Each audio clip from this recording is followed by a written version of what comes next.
माया इतनी प्रबल है, इतनी मजबूत है कि अच्छे अच्छों को चकरा देती है, अच्छे अच्छों को वश में कर लेती है। और अच्छे अच्छे विद्वान, अच्छे अच्छे लोग माया के चक्कर में फंस के अपना जीवन बर्बाद करके। माया का अर्थ आप जानते हैं, माया का अर्थ है जो है ही नहीं। भाई इस संसार में हम सबका कुछ नहीं है, जिसको हम अपना मान रहे हैं वो अपना है ही नहीं, यही तो माया है। और जो अपना है उसको हम अपना नहीं मान रहे। जैसे भगवान हमारे अपने हैं, ठाकुर जी से हमारा निज संबंध है, पर माया, जब माया बीच में आ जाती है तो हम ठाकुर जी को भूल जाते हैं, हम जगन्नाथ जी को भूल जाते हैं।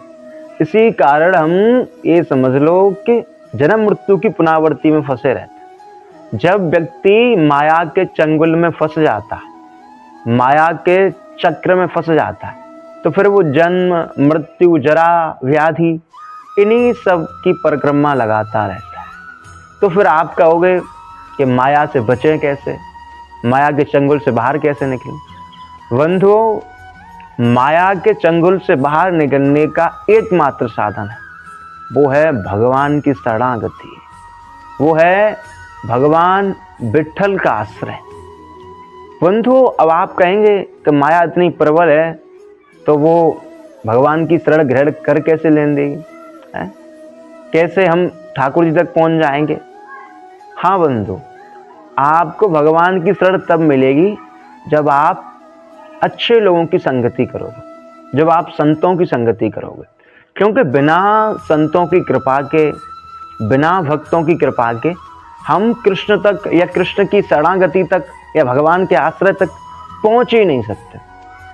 तो माया से बचने का जो अचूक उपाय है, जो मूल उपाय है, सरल उपाय है, वो है भगवान की शरण। और बंधु, एक और मैं बात बता दूं आपको स्पष्ट, जहां कृष्ण होते हैं, जहां हरि होते हैं, वह माया का कोई अधिकार नहीं होता। कृष्ण सूर्य सम माया है अंधकार, जहां कृष्ण वहां न माया को अधिकार। बंधुओं, जहां कृष्ण है वहां माया का कोई अधिकार नहीं है। जहां कृष्ण नहीं है, जहां हरि नहीं है, जहां राधा रमन लाल नहीं है, वहीं माया अपना असर दिखा सकती है, वहीं माया अपना प्रभाव दिखा सकती है। लेकिन जहां जगन्नाथ जी हैं, जहां पहले से ही ठाकुर जी विराजमान है, वहां से तो माया दूर दूर तक भगती है। और बंधुओं, यदि आप माया के चक्कर में फंसोगे तो आपको जन्म मृत्यु में फंसना पड़ेगा, दुखों कष्टों में फंसना पड़ेगा। और यदि आप कृष्ण की ओर मुड़ जाओगे, यदि आप राधा रमन लाल की ओर मुड़ जाओगे, तो आप इन समस्त दुखों कष्टों से, जन्म मृत्यु से, इन सब से बच जाओ। इसलिए मेरा हर व्यक्ति से यही कहना है, हर व्यक्ति से मेरा यही अनुरोध है, यही प्रार्थना है कि भगवान के बनो, भगवान के भजनानंदी बन जाओ। यदि आप भगवान के बन गए तो आप माया से बच जाओगे। राधे राधे।